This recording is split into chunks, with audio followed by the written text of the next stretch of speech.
A história da criação de Eva a partir da costela de Adão, com certeza é uma das mais conhecidas do mundo. Mas, e se essa narrativa, tantas vezes interpretada como um símbolo de submissão, na verdade escondesse uma teologia revolucionária sobre a dignidade humana? Vamos mergulhar fundo para entender o que está por trás desse relato. É um versículo só. Pensa nisso. Um único versículo lá em Gênesis que, uau, moldou séculos de pensamento sobre a relação entre homens e mulheres. Mas será que é só isso? Uma simples declaração de hierarquia? E se tiver algo muito mais profundo aí? Então, a gente chega no ponto central, na grande questão. Afinal, a criação de Eva é uma história sobre submissão ou é, na verdade, uma afirmação poderosa de dignidade? Ok, então para a gente começar a desvendar isso, a primeira coisa a se ter em mente é o contexto. O relato do Gênesis não surgiu do nada, sabe?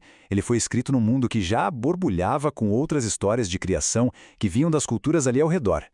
E tem uma dessas histórias em particular que é a peça-chave para a gente entender um dos maiores segredos por trás da Eva. É o mito sumério de Enki e Nihursag. É bom guardar bem esses nomes. Funciona assim, olha só. Nesse mito, o deus Enki fica doente em várias partes do corpo, e uma delas é a costela. E para curar essa costela, a deusa Ninhursag cria uma outra deusa. O nome dela? Ninti. E é aqui que a coisa fica fascinante. Presta atenção no detalhe. Em sumério, o nome Ninti é um trocadilho genial. Ele significa duas coisas ao mesmo tempo: Senhora da Costela e Senhora da Vida. E é essa conexão, essa ponte linguística que nos leva direto para o texto da Bíblia. Aí a gente vê a semelhança. É incrível, porque em hebraico o nome de Eva é Havá. E o que significa Havá? Mãe de todos os viventes, ou seja, a Senhora da Vida. Sua familiar, né? É impressionante a semelhança, não é mesmo? A conexão entre costela e vida está lá, nas duas culturas. Aí, claro, a pergunta que surge é: então o Gênesis está só copiando uma história mais antiga? E a resposta, acredite, é um sonoro não. O autor de Gênesis não está pegando emprestado, não. Ele está de propósito reescrevendo essa história para corrigir a visão de mundo pagã da época. E ele faz isso de um jeito revolucionário. Vamos dar uma olhada em 3 dessas correções. A primeira correção, e talvez a mais fundamental de todas, é sobre Deus. A gente sai de um mundo politeísta, meio caótico, cheio de deuses com vontades próprias, e entra numa visão monoteísta, ou seja, um único Deus criador, soberano, bom, que organiza o universo com um propósito. Agora, a segunda correção: o propósito da humanidade. Isso aqui é radical. Nos mitos pagãos, os humanos eram basicamente escravos dos deuses, criados para servir. Já no Gênesis, a humanidade é criada à imagem e semelhança de Deus. Pensa na mudança. É uma verdadeira revolução teológica sobre a dignidade humana.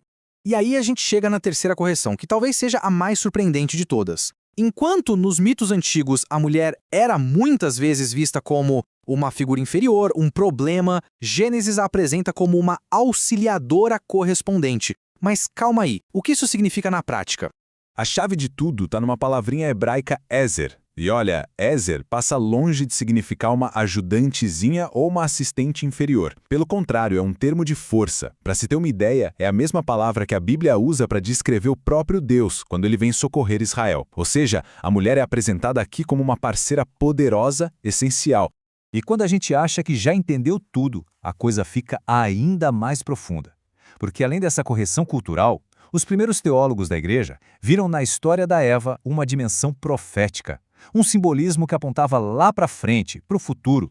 Olha que paralelo teológico poderoso que eles viram. O sono profundo de Adão era visto como uma prefiguração da morte de Cristo na cruz.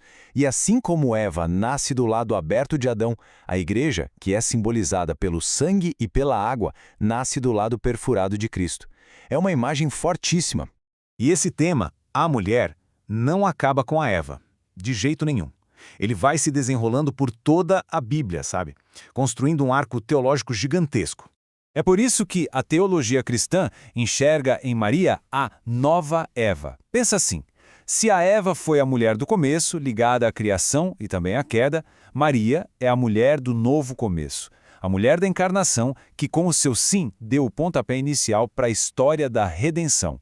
Então, esse eixo teológico amarra tudo, percebe? Começa com Eva na criação, passa por Maria na encarnação e chega até a igreja na redenção.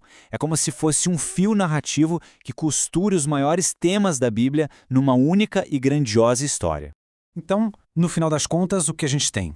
A história da Eva, que parecia um mito primitivo ou até uma justificativa para a submissão, na verdade é a pedra fundamental de uma estrutura teológica profundíssima, uma estrutura que afirma a dignidade de toda a humanidade e que aponta para uma história muito maior, uma história de redenção.